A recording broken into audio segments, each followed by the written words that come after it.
बाई बाई कंटाळा आला या जन्माचा. बायकाचा जन्म नको ग बाई. सकाळपासून रातपासून नुसतं काम काम आणि कामच. आता या घरात कोणाकोणाचं ऐकायचं हेच सुचना. आता हेच बघा की मामांजी सकाळी उठले की त्यांना चूल भरायला गरम पाणी द्या. इथं चुलीवर टोप ठेवलं की नाही मग म्हणाले की सासू, तारे अगं ये तारे, इथे गुलाबाची झाडलोट कोण करणार? तुझा बा येऊन करणार आहे होय. आत्ता ग बाया इथं माझ्या बालाण्याची काय गरज म्हणती म्या. तरी म्या गप बसती. माझी नणंद शाळेला जाती तर काय, तिला तिची येणी करा, तिची फरी करा, तिला शाळेला धाडा. म्हटलं झडली वेली ती शाला. हे मी म्हणतच बोललं बरं का. तिकडून माझे धीर येतात. म्हणतात कसे, वहिनी ओ वहिनी, भाकर तुकडा झाला की नाही? मला कामाला जायला उशीर होतोय. आ हा हा बडा मोठा राव जातोय कामाला भाव खायला. हे मी म्हणतच बोललो. तिकडून बोलतात माझे कारभारी. बोलतात कसे, तारे अगं ये तारे, जरा तेल लावून चेपून देतीस का? पाय लय दुखतात. आता ग बाया इथं काम त्या करायचं आणि पाय तुमचे दुखतात वय. तसं नाही ग तारे, शात लय लांब आहे. तुझ्या बाला सांगितलं ती पटपट्टी घेऊन द्यायला. असं पण तुझ्या बाने आजवर काय दिलंय? नुसता हुंडा, येऊन जाऊन नुसता हुंडा. त्यावरून त्यांनी माझा आईबाप काढला. आतापर्यंत मी गप बसायची पण आता नाही. तुमच्या शहराचं पण काही खरं नाही बरं का. असंच गेले होते 4 दिवस काकूकडे. तिथं दार वाजी होती आणि वाजी होते. आली तरा तरा काकू, मला बघितली तशी पडली कानात आणि लागली रडायला. तारे अगं ये तारे, त्या तुळशीचा नवरा गेला की तिला सोडून. आता कोण येणार का कुणाच ठाऊक. माझं डोकं तर चक्रावून गेलं. पण जेव्हा मी तिच्या हातात ते बटनाचं टिटूरं पाहिलं तेव्हा माझ्या ध्यानात आलं की ही बाया बसली होती ना खुपसून त्या मालिकेत.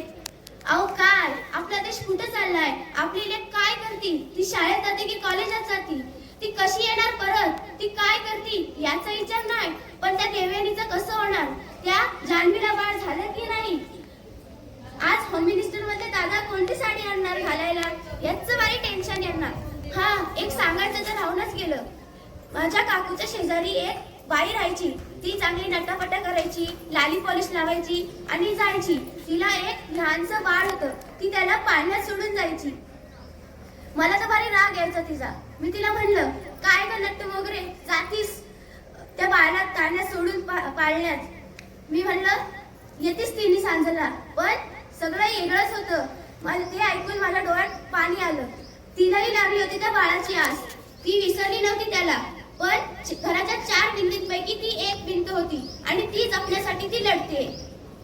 तिलाही वाटायचं या काट्याकुट्यातून जाऊन माझ्या बाळाला घट्ट मिठी मारावी, त्याच्या बोबड्या बोलानं माझा अंतःकरण भरून यावं. पण आड येते कर्तव्याची वेळी. काही केल्यास झटकून टाकता येईना आणि या आयुष्याची तडफड काही संपत नाही. माझं मन सतत माझ्या बाळासाठी रडतं. तरी पण म्हणते माझं कर्तव्यच मोठं. माझं काळीच चिडचिड तुटतं. माझं मन सतत माझ्या बाळासाठी रडतं. तरी पण म्हणते माझं कर्तव्यच मोठं. पण माझा राया घरी एकलाच आहे. त्यालाही माझ्या आदराची गरज आहे. आणि या संसाराचा गाडा दोघांनी मिळून जोडायचाय. पण थांब, तू रडतेस कशाला? तू का रडतेस? माझ्याकडे बस, मी रडते का? आता येईलच माझी सासू. मी जाते बाया बिगी. पण तू रडू नकोस. जे ते ज्ञानोबांची मुक्ताई बहिणाबाई अशा या जगात तुझा जन्म झाला आहे. तू विसरू नकोस तुझ्या बाईपणाला.